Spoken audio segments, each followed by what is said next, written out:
G'day everybody, we're back again, Dangles Jiu-Jitsu. Today we're going to look at exposing the arm and getting some finishes from the north-south position. Just a quick shout out first to our friends from a gang called Speed. So Aaron, the bass player, is a member of the gym, and the other boys come and have trained as well. So they're touring in America right now, so make sure you go check them out if you get the chance, yeah? Thanks for the rashies, boys, all right? So again, today we're going to go straight into having a look at how we can expose the arm on somebody who's defending from underneath the north-south position. So I've done a couple of other videos of these looking at the side control, looking at attacking the near side and the far side arm. Once we're in the north-south position, we don't think so much about near side and far side, more as under the arm or over the arm. Okay, so once again here, if he's got a very strong, tight position where he's got his hands and forearms close to his body, it can be difficult to come over the top and do different things, but it gives us a great option to come underneath and start to look to set up some Kimura attacks. So anytime I'm on top of my partner, whether I'm in a close base or a long base, depending on what I'm doing, the beauty of this attack is I can attack both sides. So anytime I get my thumb under his armpit here, on either side I can work my body. And if I go to attack this side and he defends and brings his elbow down to the ground, he inevitably opens up the other side. And as he does, I turn my body, get ourselves perpendicular to our partner. It's very easy to wrap up our Kimura grip here now. I can come back over the top, a whole bunch of ways to get his hand behind the back to get a finish there.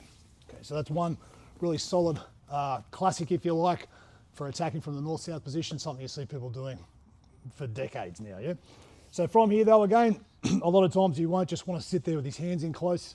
He's going to try and create some space by using his forearms to prop up, move his body away, get his shins back in front of me. So anytime I start low and I feel that distance here where I feel like I'm not going to be able to go and create that angle, I can bring my hand inside, go in front of his biceps like we did with our side control. And I'm going to drive and punch this through. Once I punch it through to the ground, I bring it back and I try and find the top of his shoulder. So we call this an underclaw position. This is a very controlling position. This free hand now can start to attack this arm. What I really like to do to stop him being able to turn back to get flat on the ground is we can get here and just drive his chin in the other direction. Really makes it hard for him to turn and flatten out now, and that gives us a great opportunity to slide through and sit back in for a nice tight armbar. That's good. So again, a few options with that. What you can often do as well, though, or what you often find, especially if we're passing and finishing in the north-south position, up in a heightened position or moving all the way around and then dropping down to get to his chest, is sometimes we'll catch this hand on the outside, so it won't be between us, between our bodies, but it'll be stuck up on our shoulder. So if we ever do get this, even if he's got this hand inside as well, it doesn't really matter.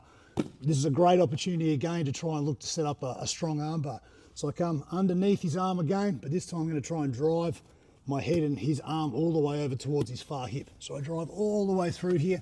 And again, similar to the last one, but this time now, rather than having my arm in the other direction, coming and controlling his shoulder here, I'm just pinning his arm to the body here now with my body weight.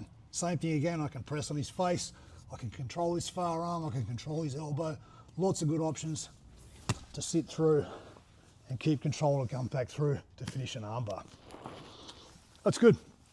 And lastly, again, you'll get some people that are just very dogged, keeping their elbows in tight, keeping their hands in tight.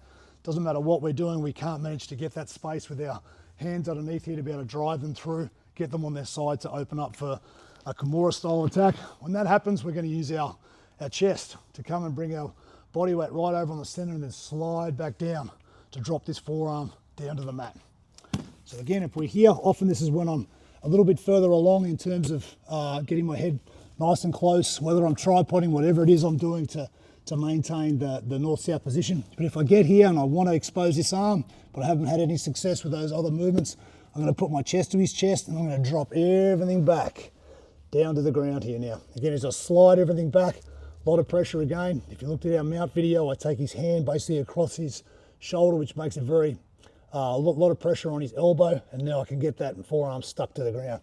As soon as it's here, I use my hand just to block and make sure I can come around the other side and trap it. Okay, so now it's trapped behind me over here.